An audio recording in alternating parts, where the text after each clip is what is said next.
Hello and welcome back. We're getting all set up for the second part of this webinar.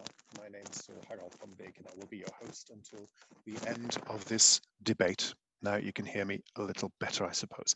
The debate which will be finished around 1 o'clock. If you're just signing in, let me tell you that you can select the language of your choice so you can follow this webinar comfortably in Dutch, in English, and in French. Just click on the globe sign at the bottom of your Zoom browser. In a couple of minutes, we will be talking about corporate social responsibility versus voluntary initiatives, and we will be joined by EU Commissioner Didier Reynders, who will briefly explain the initiative he launched last April. We'll take the opportunity to discuss that initiative with our three panelists, which I'm happy to introduce you to.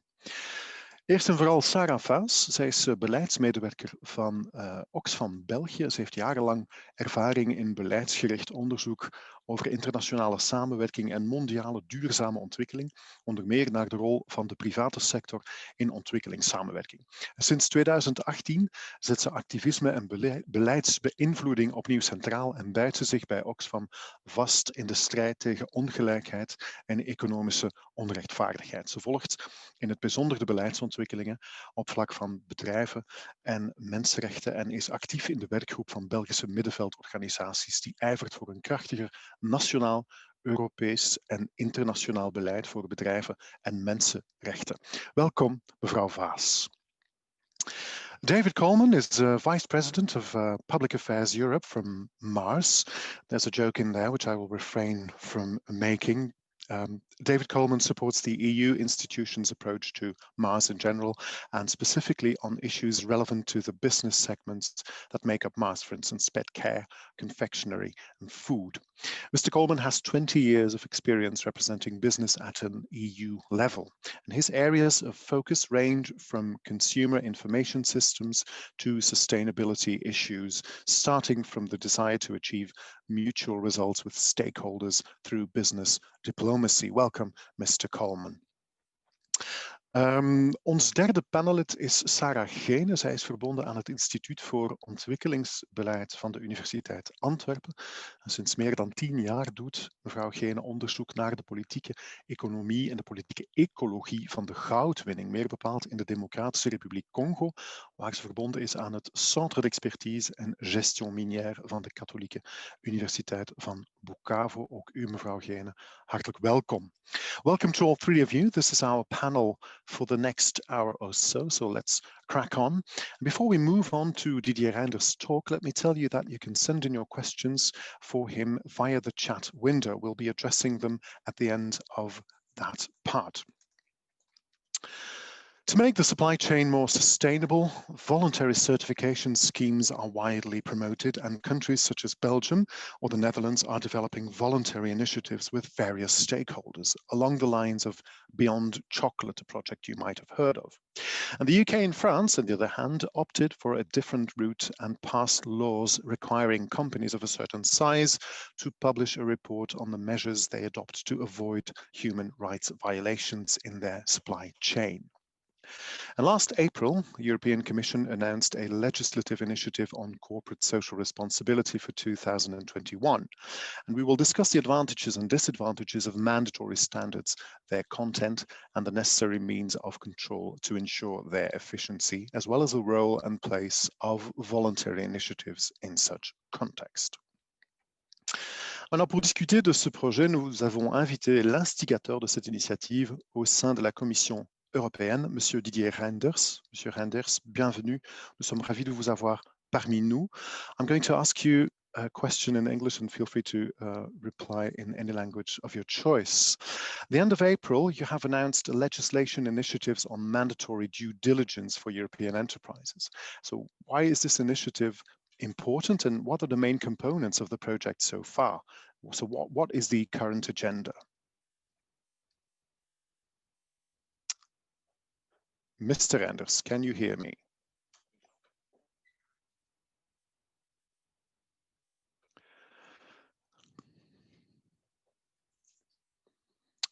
No echo from Mr. Reynders. We're dealing with some technical difficulties here. Let's see.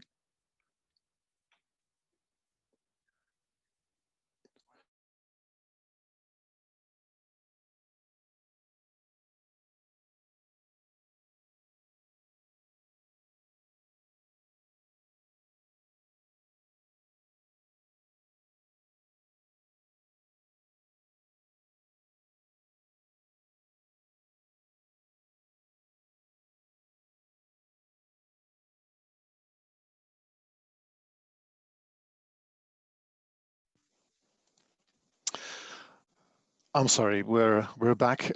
We seem to be facing some technical difficulties here, and why don't we just switch to the second part of this debate, being the, hang on, let me just switch through my scenario here. Let's discuss the two topics that we are addressing after Mr. Reynders' intervention. I would like to use this time to discuss two more topics. Let's continue on the subject of due diligence and the accountability of companies, right? Mevrouw Vaes, ik ga met u heel graag beginnen. Hoe kan het maatschappelijk middenveld worden betrokken bij de opvolging van en de controle op de engagementen en de verplichtingen van ondernemingen in hun toeleveringsketen? Hoe kan het middenveld bedrijven helpen om impact te hebben op het terrein en over die impact te rapporteren? Vergeet u niet uw microfoon aan te zetten. Dat is altijd net iets makkelijker. Kijk eens aan. Ja. Dat is al gelukt. Kunnen jullie mij nu ook horen? We kunnen u fantastisch goed horen. Wauw. Hoera! We kunnen u beter horen dan meneer Didier Reynders voor het moment, dus dat is alvast een goede zaak. Gaat uw gang. Ja, we springen nu meteen in het diepe eind van het zwembad, denk ik. Ja. Zonder echt een inleiding over waar due diligence eigenlijk over gaat en wat hier het onderwerp van het debat is. Vindt u het erg om dat even in te leiden, als u kunt? Ik wil zeker een poging wagen. Graag, dank u wel. Maar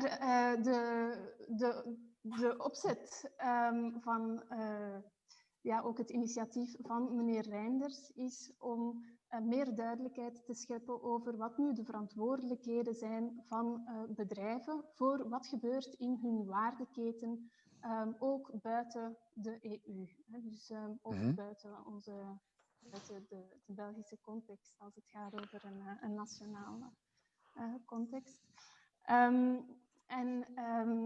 Ik voel mij een beetje terughoudend om in zijn plaats zijn initiatief toe te lichten, dus ik zal daar maar... voilà. Harold? Ja, ik zie dat we inderdaad... Een ogenblikje, we gaan even wat technische dingen organiseren, hoor. We komen dadelijk bij u terug. Een ogenblikje, hoor, mevrouw Vaes. Do you see me and do you hear me now? Monsieur Reynders, can you hear me? Oh, okay, there you are. I saw you. It was possible to hear you, but not excellent. to speak. Now it's better. Now it's better. That depends on Brussels, where we are in one office or another one. Okay, no worries. I've introduced the subject before you arrived, and let me just, we talked about your legislation initiative, and at the end of April you have announced a legislation initiative on mandatory due diligence for European enterprises. And can you explain to us why this initiative is important and what are the main components of the project so far? What is the current agenda? So thanks for that, and thanks for the invitation. Sorry for the technical problem. I will speak maybe in Dutch and in French, and then I'm open, of course, to answer your question. As you like. But it's maybe the way to do that first. So again, please sorry for the delay. But, no worries, we're happy you're here. Thank you. Dames en heren, bedankt dus voor jullie een uitnodiging om vandaag over due diligence te praten. De COVID-19 crisis heeft getoond hoe belangrijk het is dat onze economieën meer duurzaam en robuust worden. De crisis heeft getoond dat onze economieën op sommige vlakken kwetsbaar zijn. Ik denk vooral aan soms ongereguleerde toeleveringsketen en aan businessmodellen die niet altijd genoeg duurzaam zijn. Er zijn oplossingen mogelijk. Het is nu nodig om een andere aanpak te volgen in corporate governance, die beter rekening houdt met alle stakeholders en met de belangen van het bedrijf zelf op lange termijn. De business strategy moet ook meer rekening houden met de impact van een bepaalde economische activiteit op het milieu en op de mensen. Placer la durabilité au cœur de la stratégie d'entreprise permettra aux entreprises de saisir les opportunités offertes par la transition durable. et de devenir à la fois plus résiliente et plus compétitive. La crise actuelle a déjà démontré qu'une approche durable est positive pour l'entreprise et pour l'ensemble des stakeholders. Afin de soutenir les entreprises dans le cadre de la relance, nous souhaitons aborder, pour répondre à votre question, 2 obstacles importants en matière de durabilité. Premièrement, le focus souvent trop important sur les performances financières à court terme. Au cours des 30 dernières années, nous avons constaté une tendance croissante à augmenter les dividendes des actionnaires, trop souvent au détriment d'investissements à moyen et long terme dans la résilience de l'entreprise, sa productivité, sa compétitivité, sa durabilité. Et deuxièmement, nous souhaitons aborder la question des chaînes de valeur. Seule une entreprise sur 3 dans l'Union a mis en place un processus de due diligence pour limiter l'impact de son activité économique sur les droits de l'homme et l'environnement tout au long de sa chaîne de valeur.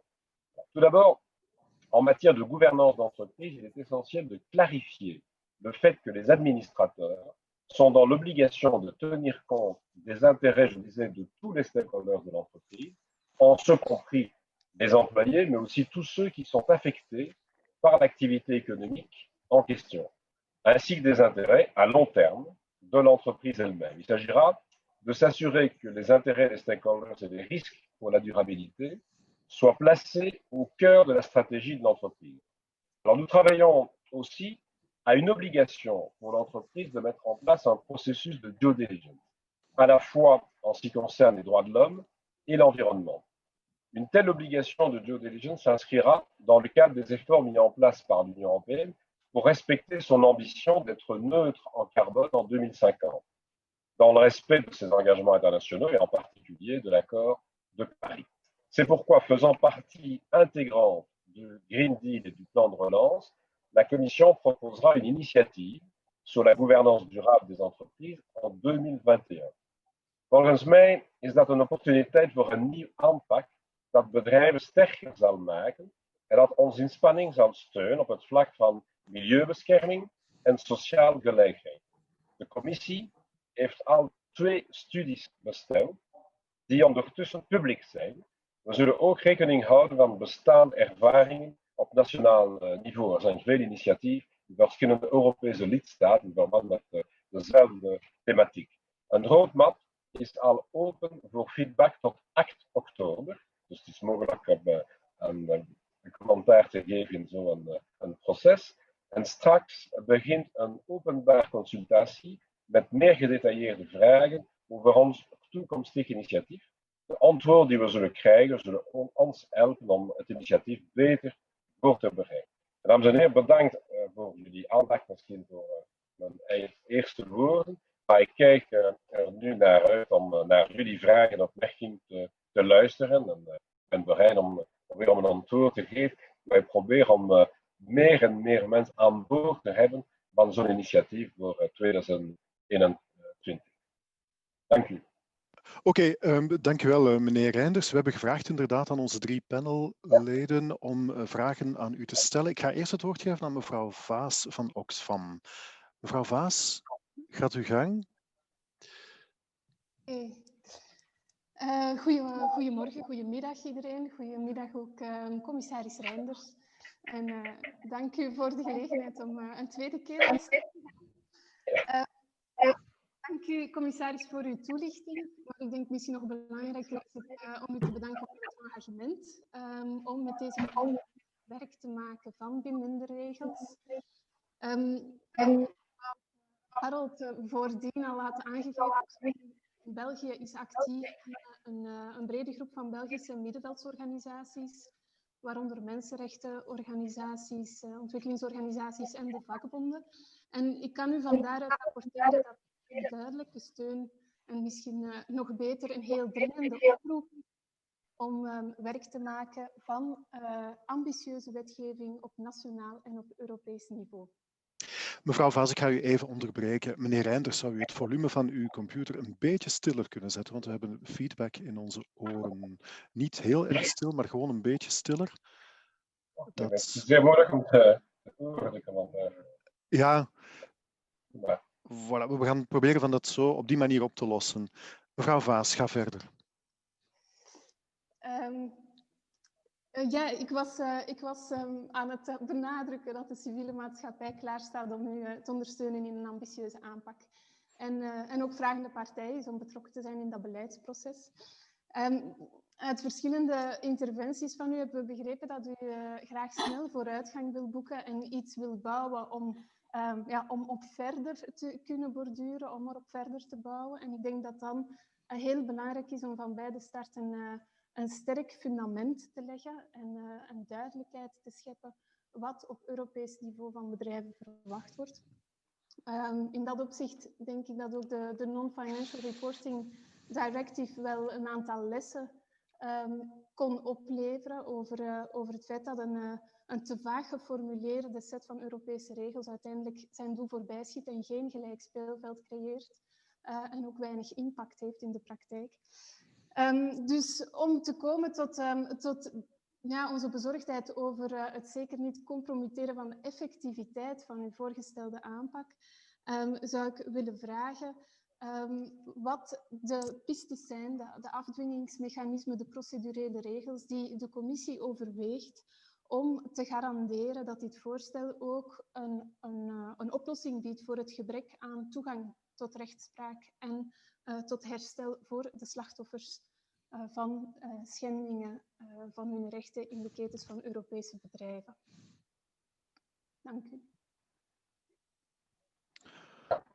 Meneer Reynders. Ja, dank u. Eerst en vooral, dank u voor uw steun. Ik weet, er zijn veel organisaties die willen in dezelfde richting gaan dan de Europese Commissie voor zo'n initiatief. En ik denk dat het zeer belangrijk is om te zeggen, wij zullen gaan naar een initiatief op slag van een nieuwe regulatie. Dus dat wil zeggen met verbintenis voor de bedrijven en voor de verschillende beheerders van de bedrijven. Het is niet alleen een recommendatie, het is meer dan dat. Het is met een aantal verbintenis en met een mogelijk toezicht op de uitvoering van de nieuwe reglementering door de verschillende bedrijven. En ik denk aan een civiele aansprakelijkheid voor een aantal zaken.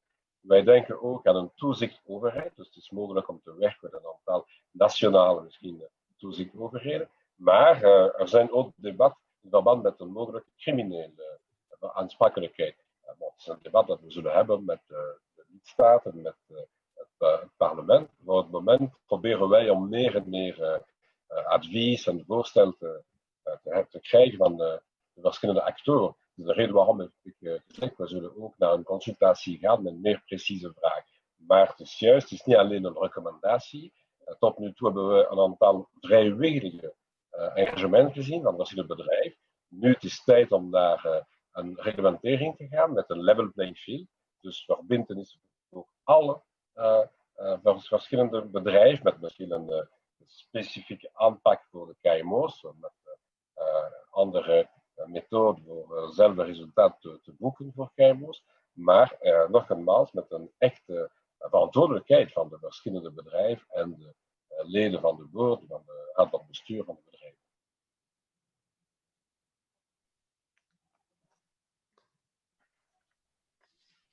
Mevrouw Vaes.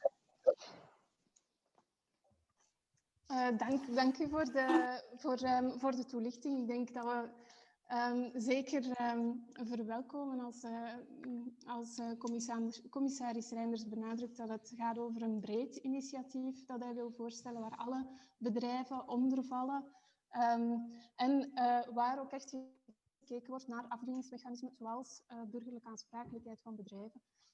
Dat zijn volgens ons echt wel belangrijke voorwaarden om te komen, niet gewoon tot cosmetische veranderingen, maar tot echte veranderingen in de praktijken van bedrijven en in de omstandigheden van de arbeiders, de arbeidsters, de landbouwproducenten, de gemeenschappen die in de waardeketens geraakt worden door eventuele schendingen.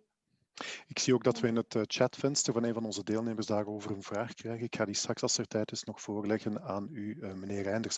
Mevrouw Vaes, heeft u daar nog iets aan toe te voegen? Had u nog een vraag voor commissaris Reynders? Nee?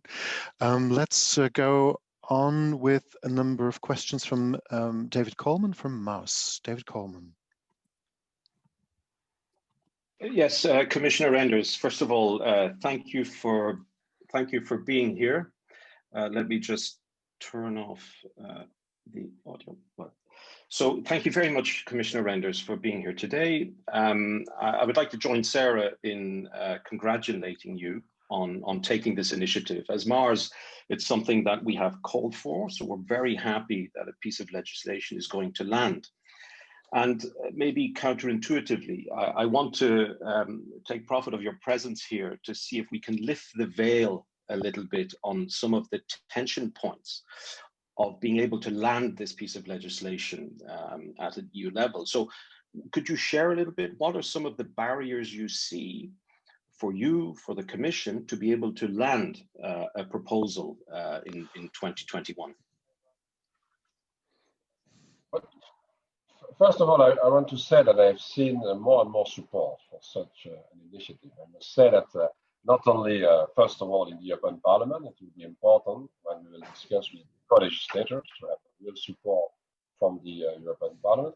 That's the first element. So I don't see too many barriers at the level of the European Parliament. We need maybe more to discuss about the content of the different document that we will provide. At the council level, of course, you have national interest and there are different views, but you have seen also an evolution with different initiatives at the national level. And certainly after the French new law, there is an initiative in Germany with a real discussion in Germany about the possibility to introduce the same kind of process due to some studies showing that there is a lack of organization about the process, but there is a real request to do something in Germany. And so there is also an evolution. But the most important evolution is maybe with many companies, because I have had a lot of contacts with the businesses, and there's also there a request for a certain level of certainty and of level playing field. So that's to show that we have good elements to come with an initiative next year. What are the main concerns? I'm sure that we will have many remarks about the small and medium-sized companies, but it's possible to pay attention to the small and medium-sized companies to see that we will, of course, organize the process when it must be possible for all the companies, also the small and medium-sized company, to take part in this initiative, maybe with other obligations, with other level of obligation in relation with their supply chain, to give an example. But to think about the medium and long-term strategy is also important for small and medium-sized companies. That's the first concern. The second one is about the responsibility, the liability. Civil liability, as said, it seems to be normal that we organize civil liability. It's maybe normal also to organize some supervisory authorities in the different member states, and that maybe at EU level. We'll discuss that also in the consultation. Is it useful to add some criminal liabilities and so some criminal new procedures? It will be an element of the discussion. And then there are many concerns about the level playing field, not only for the companies at the EU level, but also from companies coming from abroad to the European Union, and for the activities, of course, in the supply chain from European companies out of the European Union. We are very clear. We want to impose some obligations to European companies where they are using a different kind of other kind of small companies or larger companies in the rest of the world. But we want also to see if it's possible to ask the same respect for our new legislation to the companies at work on the internal market. So also companies coming from abroad. But there are maybe the main issues. For the rest, the devil is in the details, and we will have discussions on all, and we will have many problems on all the different elements that we will put forward. But I want to insist on the fact that we start with an horizontal approach for all the sectors, for all the companies, and it will be possible later to discuss for more detailed legislations about different specific sectors. When we are thinking about textile, we are thinking about minerals and others. But that's the global vision that we have for the moment. But of course, when we'll put on the table different obligations, we will see some resistance from different sectors. But the request for more certainty, for a real level playing field will help us. Okay. Mr. Coleman, anything to add? Yes, thank you. So, thank you, Commissioner. Fully agree, and thank you for those insights. I suppose, as a supporter, as Mars, of mandatory due diligence, we also see something on the other side. So, due diligence will affect the demand side for raw materials, but we believe that there's actions needed also in producing countries. And so, are you aware of some initiatives the Commission can help with vis-a-vis producing countries that could help make that smart mix of regulation and softer initiatives?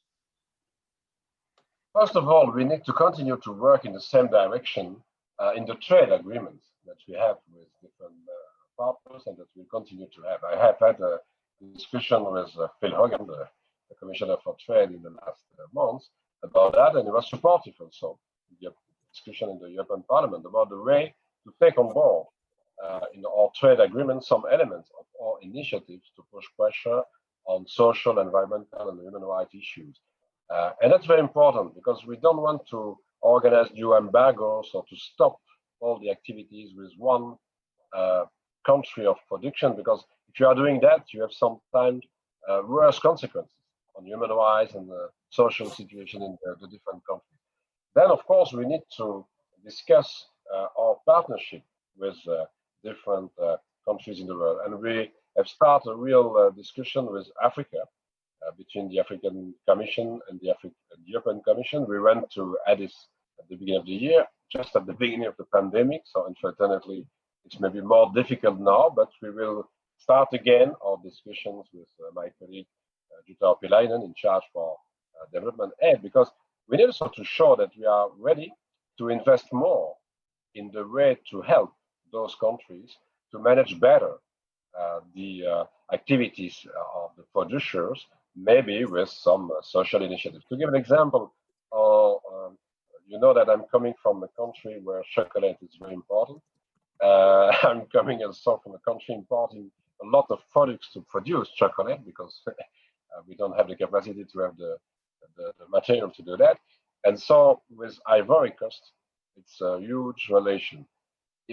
Just to give an example, if you have real slavery of children in the plantations, one of the possibilities to solve that is to impose a school obligation, so to ask to the children to go to school until maybe 13, 15 or 16 years old. And if you discuss that in your partnership with some African countries, it's possible to have an influence on the situation on the ground for human rights in such a case, many children at work, or to have an influence through not only some obligations, but sometimes some funding. And so it's true that we need to take different initiatives. But again, trade agreements, it's a real instrument that we have. But our partnership with, to give an example, with Africa, it's also very important. We need also to discuss about human rights and social issues when we have bilateral contacts. And I'm thinking about the last discussions that we have had at the EU level with China.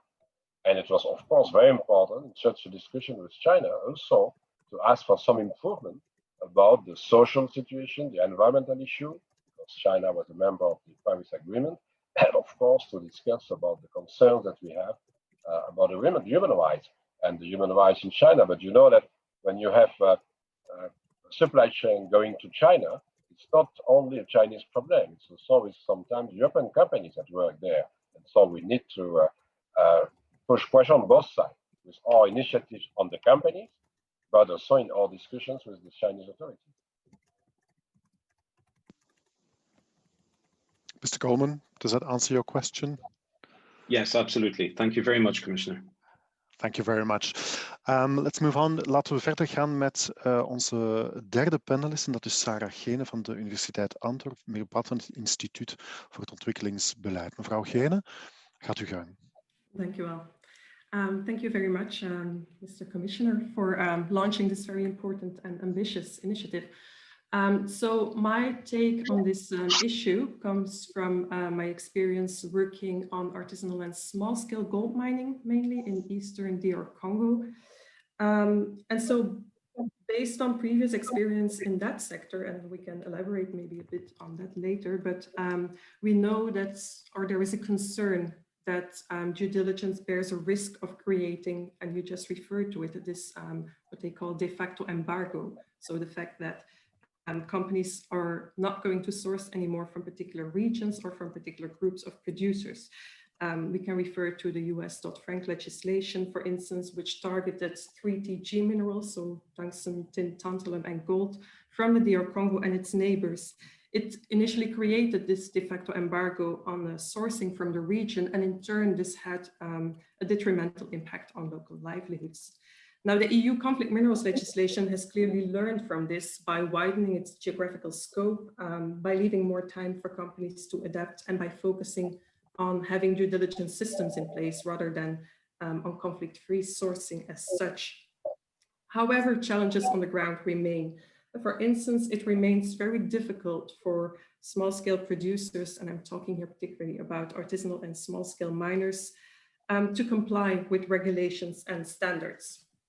And it's not just because they don't want to, so it's not simply a matter of creating the right incentives, it's also because they don't have the financial or the material resources to comply, or because the administrative hurdles to obtain a permit, for instance, are simply too high.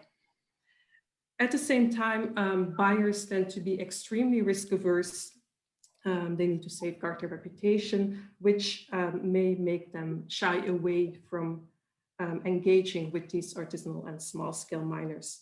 So my first question related to this problem would be how to make sure that mandatory due diligence legislation does not create a de facto embargo, particularly on sourcing from informal small scale producers.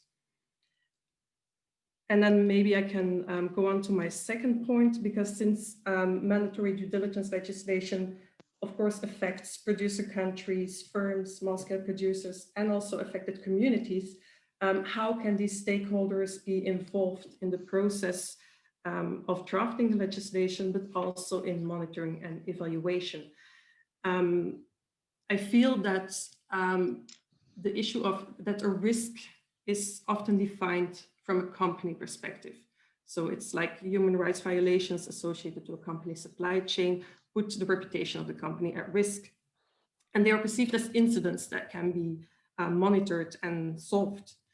But if I look at the issue of risk from the perspective of an artisanal miner or a farmer living nearby a mining concession, I see that risk is not just an incident. It's actually a permanent situation of precarity that is sustained by unequal power relations in the supply chain. So how can miners and communities obtain a real voice in the governance of the supply chain? And then maybe a very concrete idea related to this was, is there a scope to talk about auditing, for instance? So the auditing industry is also dominated by a few large players. So is there a scope in the legislation for more participatory forms of auditing or community-based auditing? So this is a very specific point related to this larger problem of how to include these stakeholders in the governance. Thank you very much. Well, thank you. Maybe first about the last questions for the audit sector. It's possible to do something on this, but I want to say that we will try to solve specific issues and I repeat, to organize a due diligence on the supply chain and to impose some duties to the directors of companies in relation with the long-term strategy and the vision on social, environmental, and human rights issues that is possible to see in the process. Of course, it's possible to see what is possible for one specific sector, like the audit sector. I said we will have an horizontal approach for all the companies in all the different sectors, and then it's possible to go further in some sectors. I'm not against discussions on specificities of the audit sector. The same about the different elements of the proposal I received in the Parliament, the request to organize some evolutions in the tax system. Is it possible to have a fair taxation of the company? Is it possible to have a new organization to put some limits in the capacity to organize the dividends for the shareholders? I said, yes, it's possible to think about many things, but we try to focus on the first issues.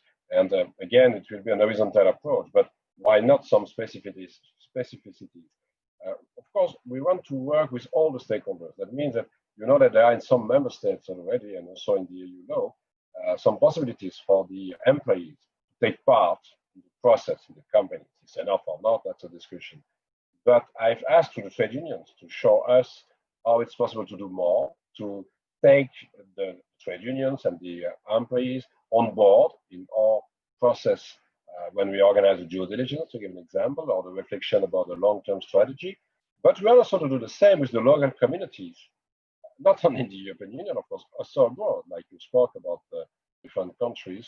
And it's very important that we find a way to have a real participation from the local communities, from, in fact, all the people in the communities who may be affected by the action and the operations from a company in the world. And so it's a way to think about what are the real issues in one local community, maybe in different sectors. We spoke about the minerals, but there are many other fields where it's possible to have the same issue. And again, I don't want to repeat what I've said to Mr. Coleman, but the first goal is to be sure that for the companies, they don't want to organize a process with some negative effect on environment, on social situation, on human rights. So they do no harm. Is that the principle that we want to introduce? And we want to do that with incentive, the discussion with some countries as partners. And we want to do that with the use of other instruments like the trade instrument. But we will try to take to learn some lessons from the US initiative in the minerals, because we have seen the negative effect from such an initiative. And we will take also advantage from the first discussion that it was possible to have on the minerals from conflict to be concrete at the EU level. But we don't have for the moment the only one solution to solve that, because it's a real conflict, of course, sometimes in the situation on the ground. But I repeat that the goal is not to point out and to put as a target some regions on some particular risky sectors. We want to start with common approach for all the sectors, for all the companies, and we don't want to work with import bans or embargo and so on. But it's true that it's not enough to work with just incentives. We need also to put some obligations on our companies and to try to negotiate with different third countries to see if it's possible to have an evolution on some regulations or some investment in the partner countries. But it's true that we need to take care about the risk of such a regulation in different countries in the world.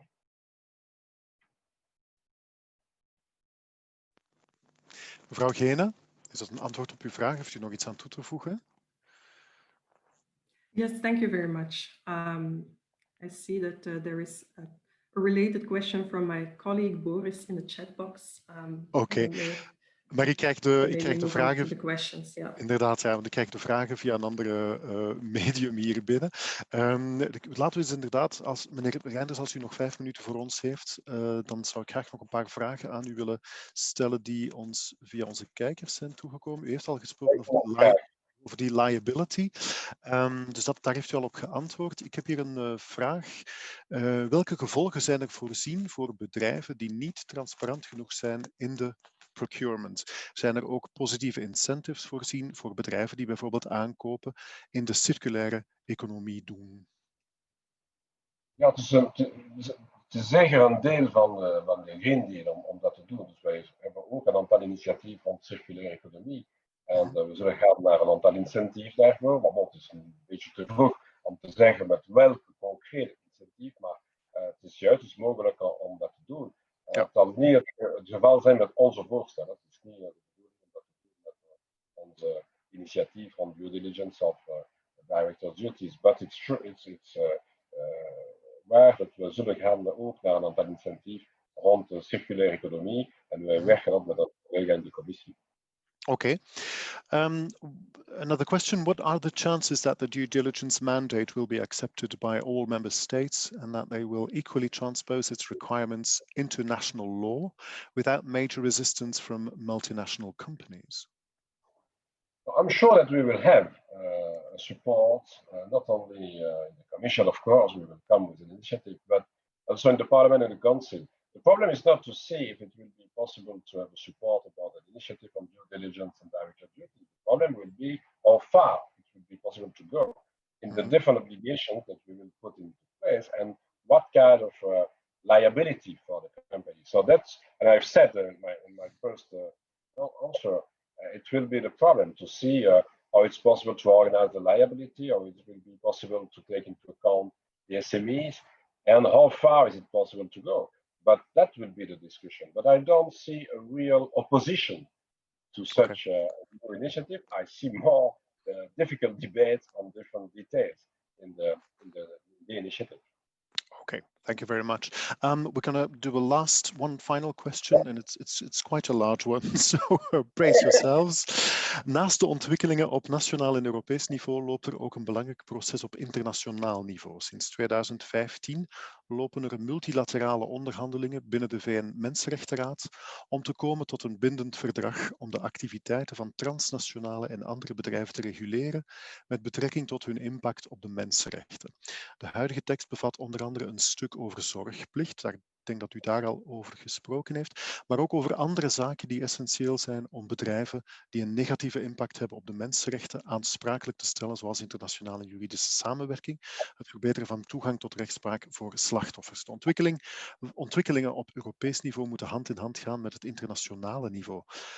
Kunt u, commissaris Reynders, meer zeggen over welke stappen de EU neemt om dit internationale proces te ondersteunen? U hebt al een deel van het antwoord gegeven, denk ik daarnet. Hè? Oh ja, met ons initiatief dan een eerste steun, want met een Europees initiatief rond dezelfde punt is het dan zeer gemakkelijk om naar een internationaal initiatief te gaan, zoals voor veel andere domeinen. Maar voor wat de initiatief binnen de mensenrechten gaat, moet ik zeggen, we zijn bereid om naar bespreking te gaan en een echte deelneming aan zo'n initiatief.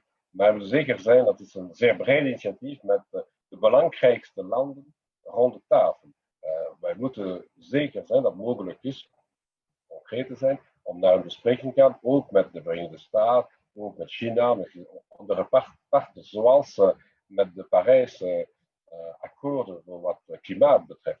Het heeft geen zin om dat te doen met een aantal landen zonder de belangrijkste acteur voor wat een mogelijke nieuw initiatief. Maar nogmaals, onze eerste incentief om naar een internationale regelgeving te gaan, wel een Europees initiatief. We hebben al een aantal nationale initiatieven binnen de Europese Unie, maar met een echt Europees initiatief, ook met een invloed op bedrijven van derde land die willen op de interne markt werken, dat zal een zeer grote steun voor een echte internationaal initiatief en misschien op basis van een mogelijke gesprek in de Mensenrechtenraad.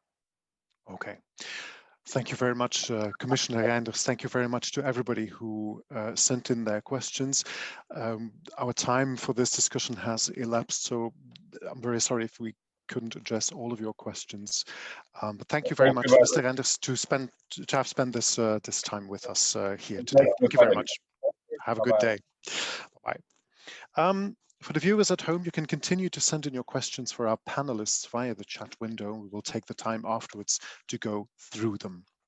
Right, ladies and gentlemen, back to our three panelists. We were off to a shaky start after the break this morning. So I would suggest to move on to our second topic for today. We have about 40 minutes left, and I'd like to use that time to discuss two more topics with our panelists. Let's continue on the subject of the due diligence and the accountability of companies. Mevrouw Vaes, ik was daar straks al bij u begonnen en u was toen begonnen met uit te leggen wat die due diligence precies inhoudt. Maar nu kan ik naar die concrete vraag gaan. Hè. Met andere woorden, hoe kan het maatschappelijk middenveld worden betrokken bij die opvolging en de controle op die engagementen en de verplichtingen van ondernemingen in hun toeleveringsketen? Hoe kan het middenveld bedrijven helpen om impact te hebben op het terrein en over die impact ook te gaan rapporteren?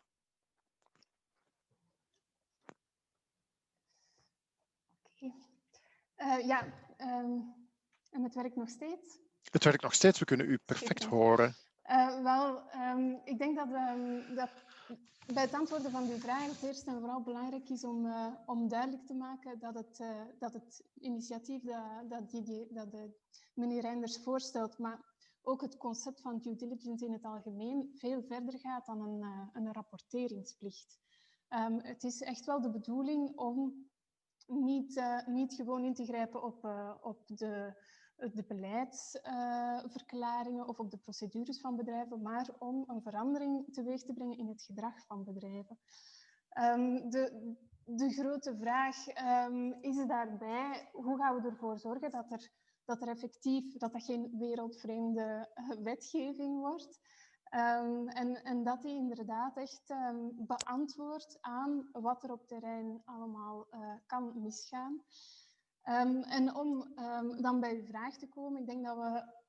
Ja, meneer Reynders gaf al een eerste aanzet, maar het zal centraal zijn om zowel in het ontwerpen van de wetgeving als in het uiteindelijk uitvoeren van hun verplichtingen door bedrijven, om daar de rechtenhouders centraal te zetten.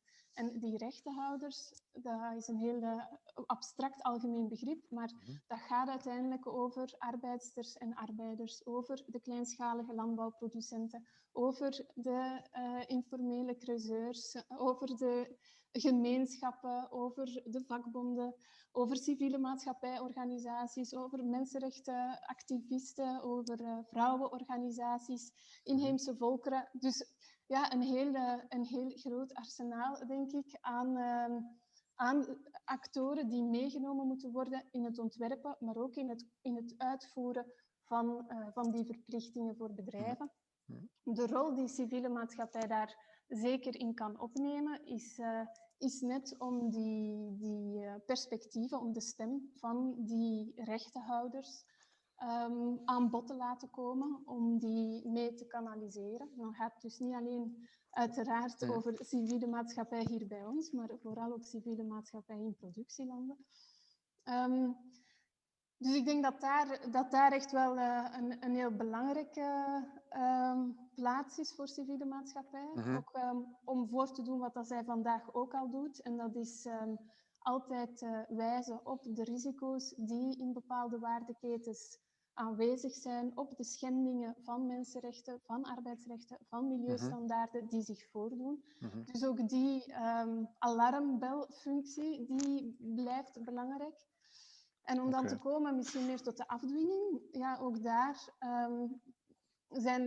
zal het belangrijk zijn voor civiele maatschappijorganisaties om het recht te krijgen om slachtoffers te verdedigen en te vertegenwoordigen in de rechtbank. Hè, wanneer zij op zoek gaan naar toegang tot rechtspraak en tot herstel, hebben zij vaak niet zelf de middelen om dat te doen. Dus dan kunnen ook civiele maatschappijorganisaties daar een rol in opnemen. Okay. Dankjewel. Mr. Coleman, from a company's point of view, how can companies contribute to making this legislation as efficient as possible?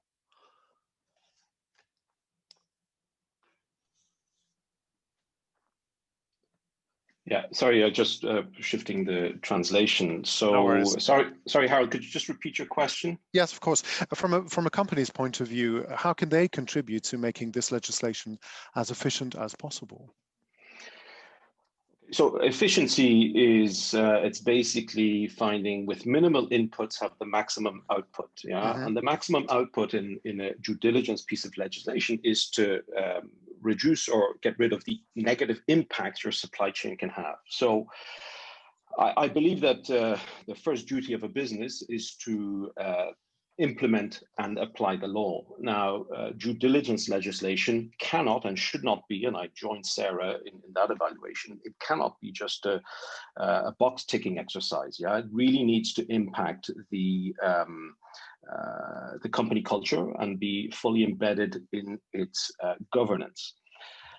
If we look at the UN guiding principles on due diligence, there are 4 components to it. Yeah? So you need to identify and assess the potential or the existing harm. You need to integrate those findings, and you need to take action according to your involvement in those impacts. The third one is you need to track the effectiveness of those actions you've taken. And only then do we get to this report dimension, which is to communicate how the impacts have been addressed. So I would say reporting exercise, absolutely not. Those three other steps before then that need to be absolutely embedded in the company culture. So I think if the due diligence legislation is done properly and addresses it on all the steps and is embedding it into the company culture, and what I've heard from Didier Reynders is that that is the actual ambition, I think that will go a long way for the effectiveness and the efficiency of the legislation. Are you optimistic? I think so. Yes, I am optimistic. I'm optimistic because having been working for business for a number of years, it's pretty rare that you have such a groundswell of company desire to see legislation imposed upon them on something like this. But it's being on the right side of history. Yeah. So I'll stop. Okay, very well. Yeah, we'll have to keep an eye on the time just a little there. Mevrouw Geenen. Sara Geenen, can you hear me? Yes, there you are.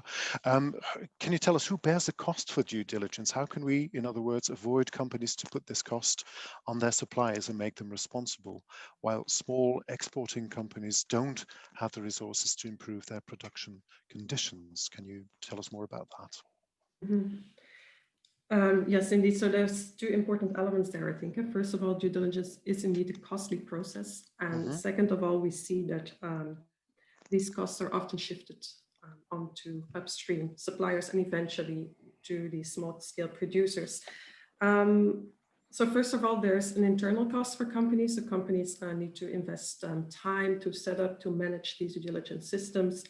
Some smaller companies may need to change some internal processes, their systems of record keeping, etc.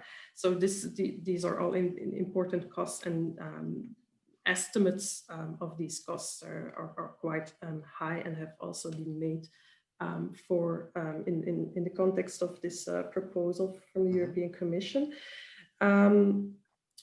Second, companies can also rely on due diligence programs or traceability programs to assist them with gathering information on their supply chains, monitor risk, act upon these risks. And so these programs may also represent an external cost. They ask annual fees, membership fees, levies on production, etc. So that's what we have been seeing in the mineral sector for the past couple of years. Okay. Now, in terms of cost for Dodd-Frank, for instance, when Dodd-Frank was introduced in 2010, there were estimates from the Security and Exchange Commission that the cost of compliance would be around $3 to $4 billion US. Wow. Now, there have been studies afterwards that have said that these estimates were these were excessive, and that the actual costs were up to 80% lower. Nevertheless, companies have used this argument of the cost, of course, to ask for repealing the Dodd-Frank Act in the US. I see. So in terms of shifting the costs onto upstream suppliers, some buyers actually deduct the cost of due diligence from what they pay their suppliers. So that's what happens, how they shift the costs upstream. And so these suppliers might not be even aware that they are paying for the cost of due diligence indirectly. And that's also based on some research that has been done, again, in the mining sector. Okay. So yes, how to make sure not to shift the burden onto small-scale producers, because that's what we want to achieve, obviously.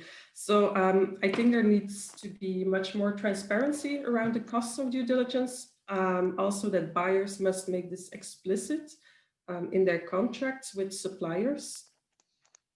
I also think there can be more transparency on the ways in which these levies that are paid to due diligence programs are reinvested back into improving the conditions on the ground. And then, of course, companies can take up these costs internally. they can internalize the cost of adverse human rights impact or environmental impacts, but also externally. So on the part of the consumers who might be willing to pay more for products that have not had negative impact on the environment, as well as investors. So investors should probably forego some short-term profits and adopt a more longer-term perspective, as was also, I think, said by Commissioner Reynders before. Yeah. Okay. Thank you very much. Before we move on to the questions from our viewers from all over the world, I must say, I'd like to address a final topic with you, which is on voluntary initiatives. Overall, voluntary initiatives from enterprises to make their supply chain more sustainable have been limited or too slow or not relevant enough. However, Beyond Chocolate, supported by the government, seems to be a success so far. So let's discuss these voluntary initiatives. And I'd like to start with you, Mr. Coleman.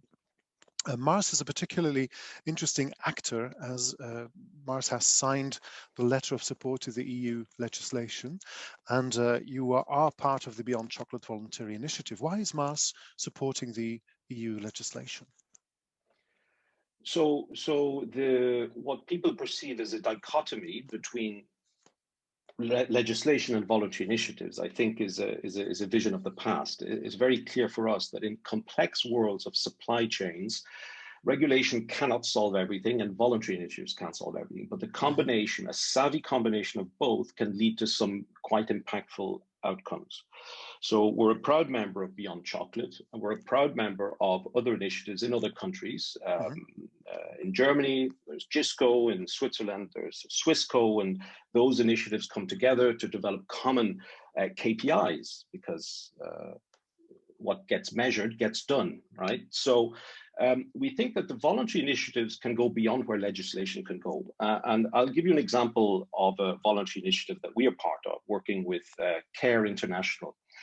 And it's about village savings and loan associations. So this is where organizations that have boots on the ground in Côte d'Ivoire are able to go into the local community to build savings and access to credit with loans, increase financial literacy, empower that local community, and primarily by empowering women in the local community in order to drive some positive outcomes. This is not done with legislation. This is a voluntary initiative. Now, some of the impacts of that.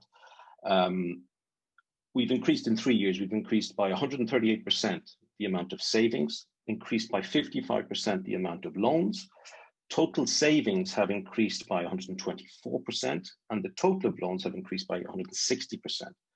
So this is 86% more households consume more than 2 meals a day. And parents who are unable to pay for school fees has reduced by 60%. So it's just to give some pointers to a voluntary initiative that actually makes a difference on the ground. Now, legislation is equally important, and Didier Reynders said it. Legislation will have a benefit of leveling the playing field, and that is very important. We spoke about SMEs and large businesses, and we tend to let SMEs have a reduced legislative burden, if you like. One could argue, why are we looking at the size of companies? Why are we not looking at the volume of raw materials that said company uses? Sometimes an SME that's making tires will import a lot more rubber than a large company. Right? So I think we have to think about the scope and think about it innovatively.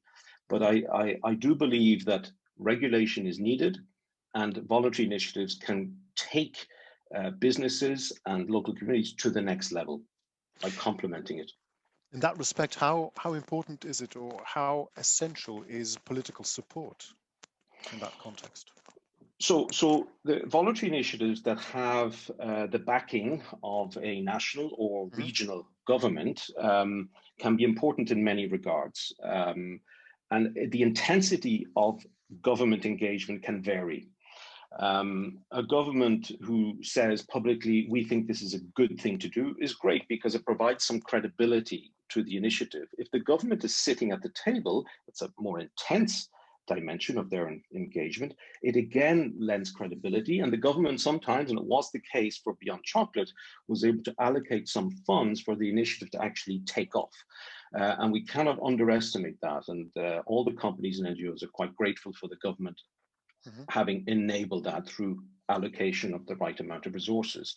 So I think government's involvement can be, it isn't necessary for the thing to happen, but it can be a guide on the effectiveness of the said initiative. Okay, thank you very much. Mevrouw Vaes, ik heb nog een vraag voor u. Wat zijn volgens u de voordelen en de beperkingen, algemeen gezien, van vrijwillige initiatieven? Schakelt u even uw microfoon terug aan, dan bent u weer bij ons. Ja.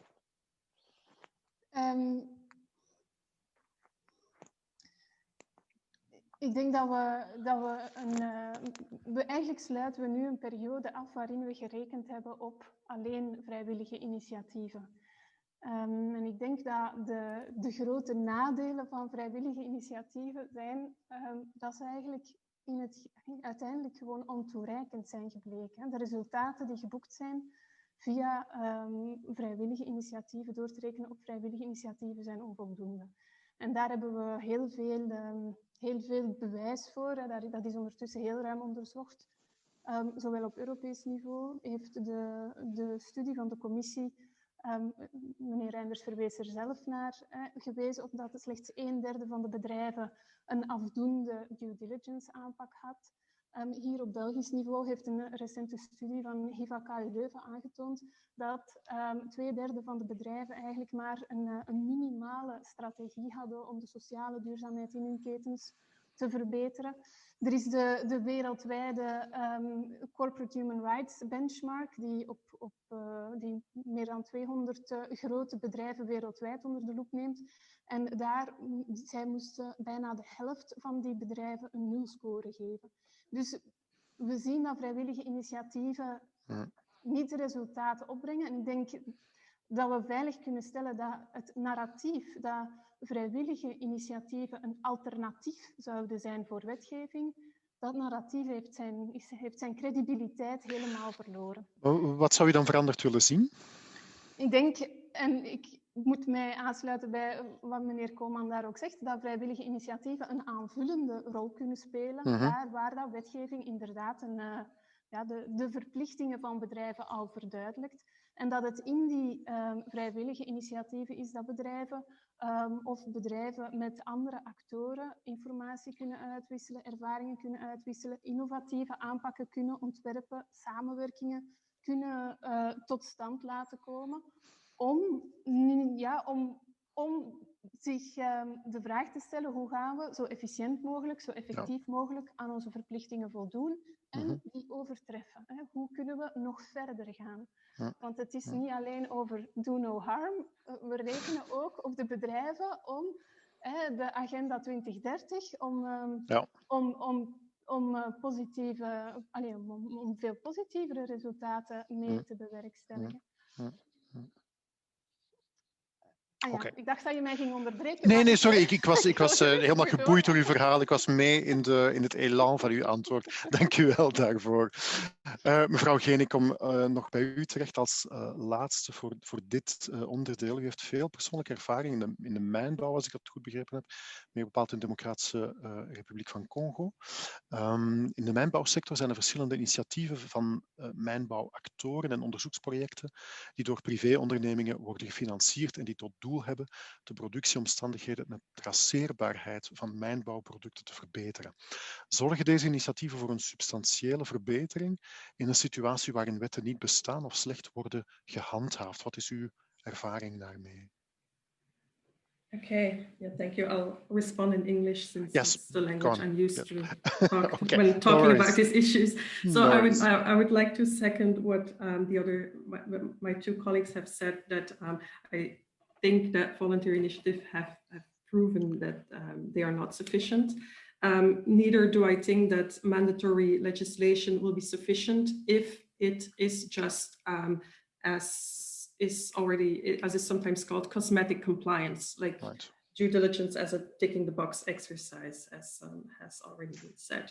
To give the example of what's happening in the mining sector in Eastern DR Congo, so where the 3 T's and gold have been labeled as conflict minerals. So indeed, since about 10 years, different due diligence and traceability initiatives have been set up. Now, it's quite difficult to measure the impact of those initiatives because you have to measure it against the intended outcomes. And the intended outcomes, for instance, in the US Dodd-Frank legislation are very clearly about breaking the link between minerals exploitation and conflict financing. Mm-hmm. There's also the human rights element. But then many of these programs go much broader in their scope, and they also make claims about contributing to improved livelihoods, better working conditions. So it's actually quite difficult to know what you actually should measure. So in terms of the impact on conflict incidents, there have been some academic studies that have very briefly shown that this impact is not straightforward in the sense that the 3T sector has been very much part of responsible sourcing programs. While this is much more difficult for gold, gold is much easier to smuggle and in the sense, so much more difficult to control or trace. And so miners as well as armed actors have actually shifted from 3Ts to gold. So you see that the impact has been positive in 3T mines that are under the scrutiny of these responsible sourcing programs, but not for gold. That's the first point. Secondly, research has also indicated that there are better outcomes. So in areas that are part of responsible sourcing programs, and that's a study that was conducted by IPIS, who have done a lot of research in the region. So they found that there's actually better human rights outcomes in these programs, in these zones covered by better sourcing programs, but they cannot establish a causal relationship. So it might be a case of reverse causality, that these better sourcing programs are actually implemented in the regions that were already more stable and that are more easily accessible in terms of road access, for instance. So it's not straightforward how due diligence has had an impact on human rights and even less livelihoods, which is a very broad concept, of course, the improvement of socio-economic conditions for workers and communities. So yes, that's very briefly, there's a lot of research around this, but that's very briefly what has happened in Eastern Congo. That's all what we have time for, unfortunately, exactly. But there you go. Just a quick question to the other panelists. Do you have anything to add to that, to what Mrs. Geenen just said? Mr. Coleman, Mrs. Vaes? No, Harold, I mean, I listened very attentively to Sara. Obviously, she's an excellent expert. But something that was said before on a previous question was about what about the cost? Yeah. Now, in the ears of the skeptics, this is going to sound a little bit fluffy. Right. However, I'll say it anyway. Yeah. So we do not believe that investing in processes and having systems in your business for human rights due diligence is a cost. We actually would want to consider that more like an investment. Wow. It's very clear that the way you do business today is different than it would have been 20, 25 years ago. The era of transparency is here. So trading commodities on a global marketplace without any regard as to where your commodity actually comes from, we believe those days are over, and coming to an end. And for many reasons, civil society and consumer awareness, but also technological evolution. It's far more easier today to map an area of deforestation through satellite mapping than it was 25 years ago. So it's a natural evolution. And when I said earlier about the right side of history, because that's what I'm talking about. It isn't. I think it isn't a question of, oh, could we try not to do this. It's a question, when are you going to do it? Because it's inevitable. Yeah. Okay. I think we can summarize by saying, I heard you say, to end on a positive note, it's not a cost, it's an investment. And that's a brilliant thought to end this discussion on, because it's time for us to move on to questions coming in from the audience. If you have more questions, you can forward them via the chat room. Some of them have come in. I'm discovering them as we speak. I have a question here for some topic that was not addressed, if I'm not mistaken. Somebody says, a great webinar, but I have not heard anything about good meat from Brazil, i.e. not coming from companies or areas where deforestation, burning of forests has taken place for cattle raising. Does anybody from our panelists have something to say about that? Any knowledge about that? Mr. Coleman? So I can't say that I have any extensive knowledge effectively about beef. What I would say is that the rigor we apply to human rights due diligence, we will apply equally to deforestation. Okay. So we want zero deforestation on our supply chain by 2025. We've mapped out the raw materials that are the most relevant in that space, and beef is one of them.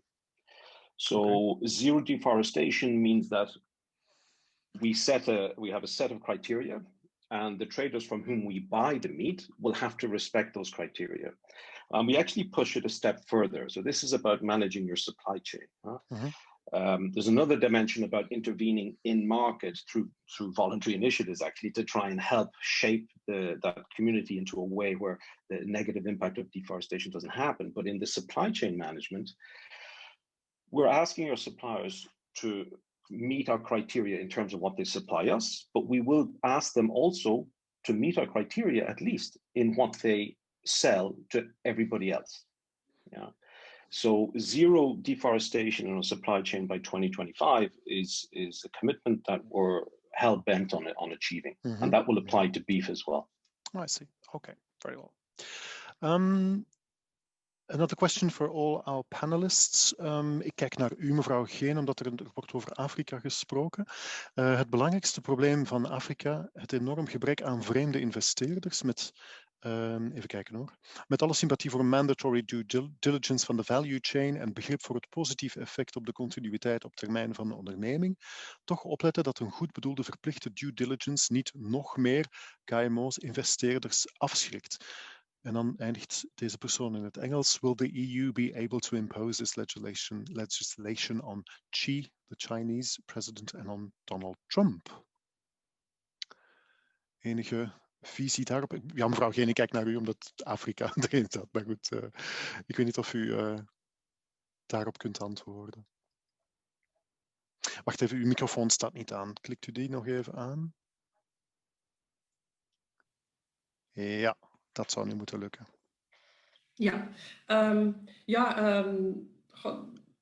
Wat ik daarop kan antwoorden is, er is natuurlijk de bezorgdheid die hier wordt geuit over KMO's. Ja. Wat dat denk ik al eerder ook aan bod is gekomen, waar minister Reynders ook al op heeft geantwoord.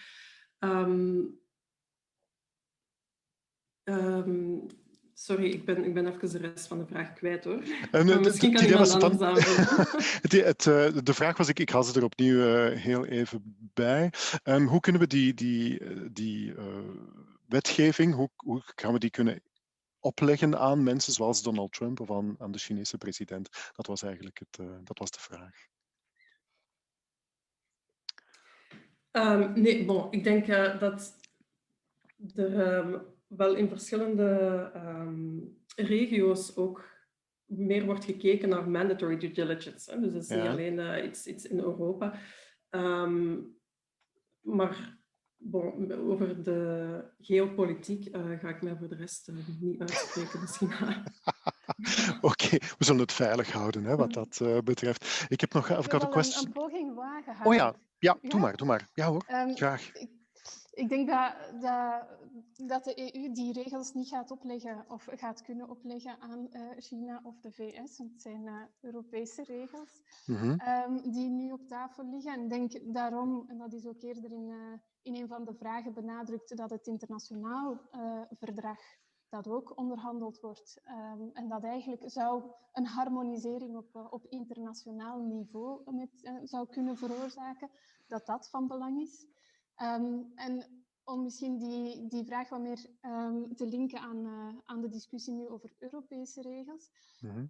Het is daarom ook van belang dat de wetgeving die nu vormgegeven wordt, gaat over alle Europese bedrijven, maar ook over alle bedrijven die goederen en diensten beschikbaar stellen voor de Europese markt. Omdat het anders ook leidt tot juist die situatie waar bedrijven buiten de EU die niet aan die verplichtingen moeten voldoen, dus met een deloyaal voordeel eigenlijk toch op die Europese markt kunnen concurreren met de Europese bedrijven die wel aan die verplichtingen moeten voldoen. Dus hoe breder de scope, hoe meer bedrijven onder zo'n wetgeving vallen, hoe kleiner ook dat risico. Okay, yeah, prima.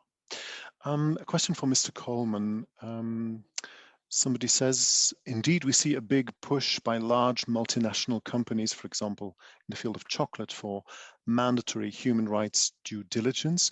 Is this merely a question of being on the right side of history, as you said, or are there other benefits for the companies in question? I believe you have already provided us with a partial answer to that one. Do you have anything to clarify or to add?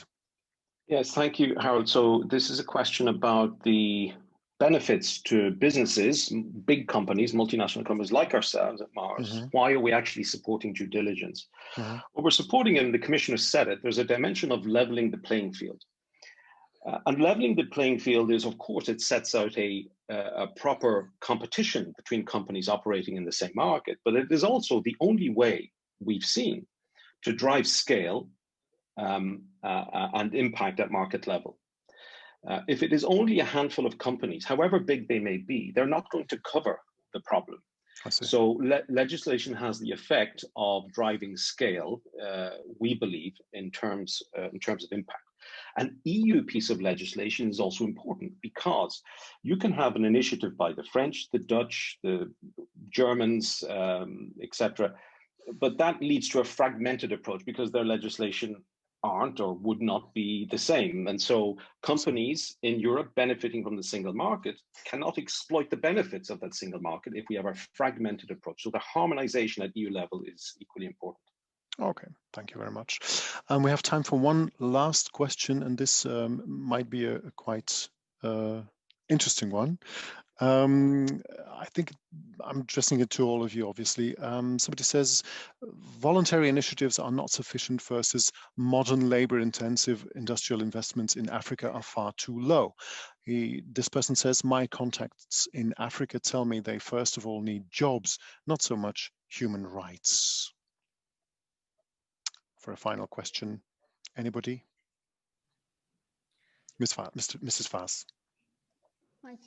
Ik kan een poging wagen en Doe maar. Dan kunnen de anderen aansluiten. Maar ik denk waar de vraagsteller hier naar verwijst, is een beetje die race to the bottom, waar we vandaag een antwoord op proberen geven. En dat is juist dat bedrijven, dus die investeerders waar hij van spreekt, dat die op zoek gaan juist naar die locaties waar de productiekosten het laagste zijn, waar de vereisten om arbeidswetgeving, om wetgeving na te komen het laagste zijn.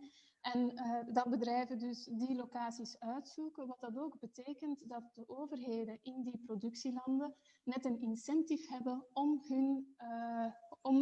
hun wetgeving, om de afdwinging van hun wetgeving niet te verstrengen. Want zij vrezen dat ze dan investeerders wegjagen. En het is juist op die catch-22 dat die regelgeving een antwoord kan bieden. En kan zeggen van kijk, hier zorgen wij voor een begrenzer in die race to the bottom.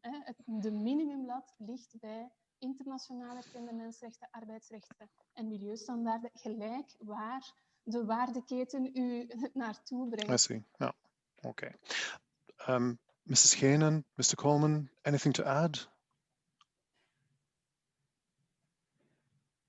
Ja, in verband met deze vraag wil ik misschien nog even teruggaan naar een van mijn eerste punten. Ja. Waarin dat ik zei van de manier waarop dat risico's worden gedefinieerd gebeurt heel dikwijls vanuit het perspectief van bedrijven en dat we zeker moeten kijken naar hoe dat mensen hun situatie percipiëren, wat dan niet noodzakelijk een probleem is van er is hier een risico dat we kunnen oplossen, maar dat is eerder een structureel probleem van op welke manier zijn deze mensen ingebed in globale waardeketens of niet ingebed in globale waardeketens.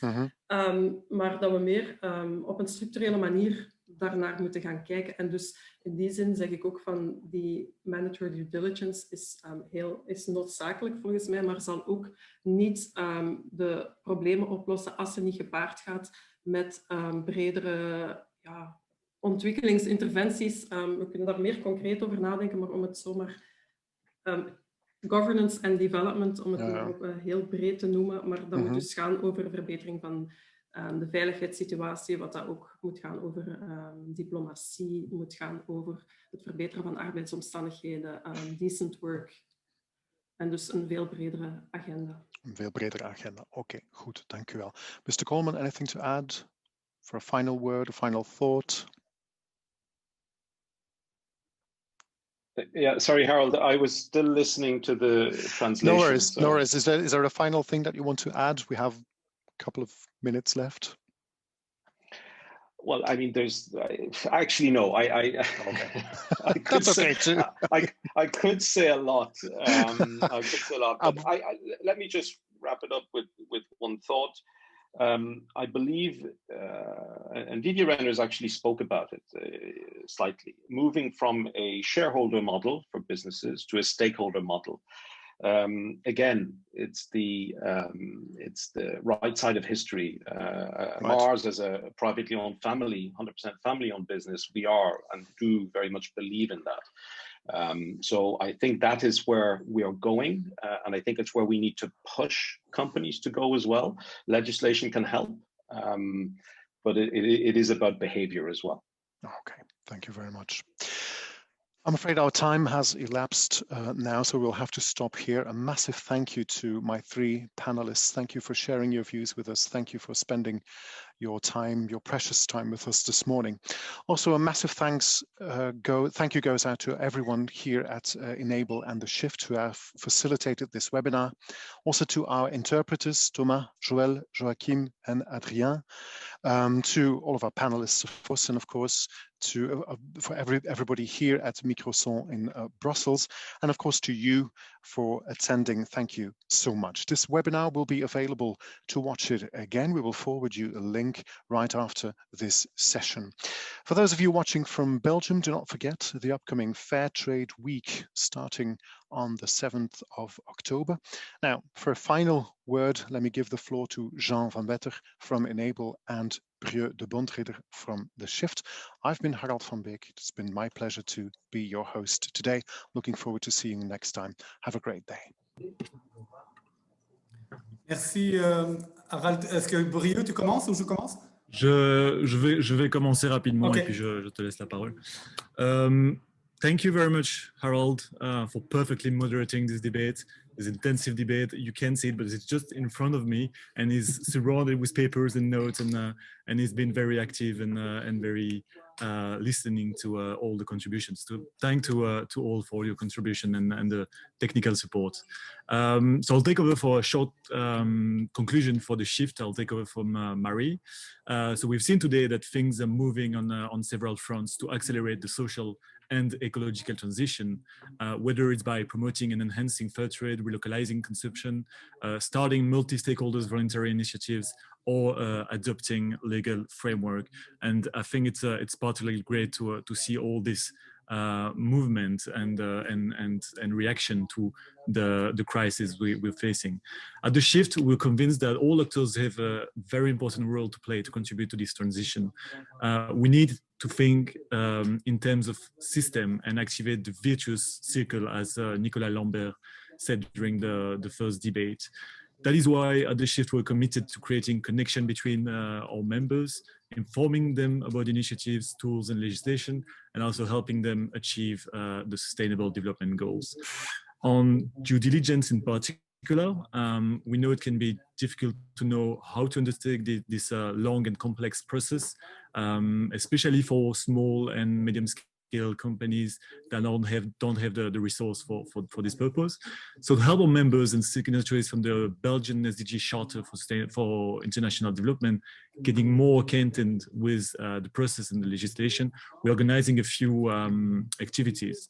Amongst others, we've done a few webinars on due diligence to really cover the basis of the due diligence, understand what are the main steps of the due diligence, what it means, what can be the tools to help companies in implementing due diligence practices.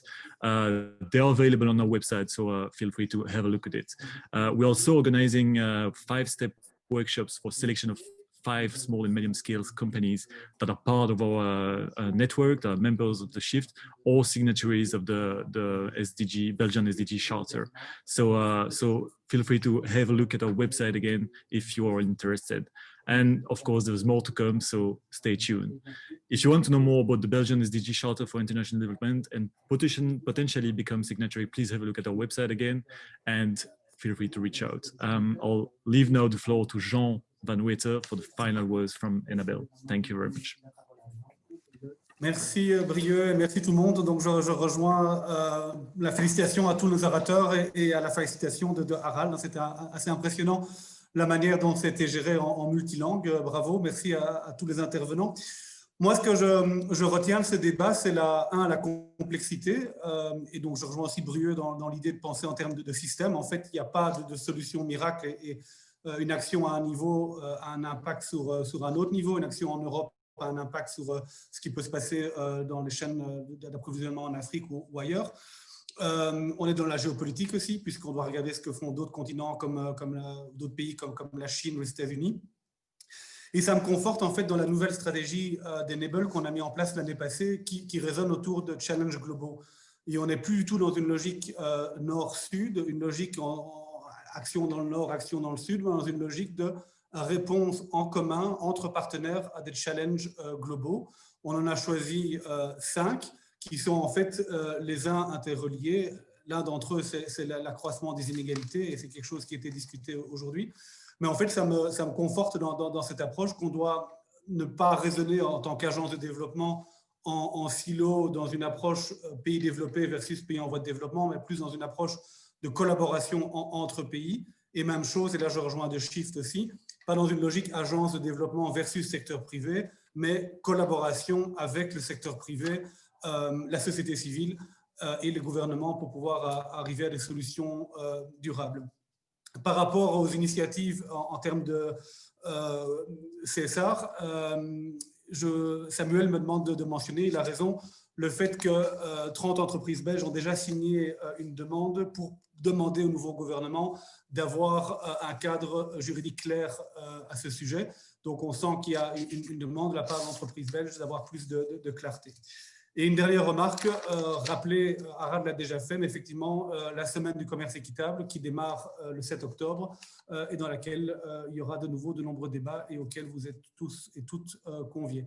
Donc voilà, un tout grand merci. Merci à The Shift.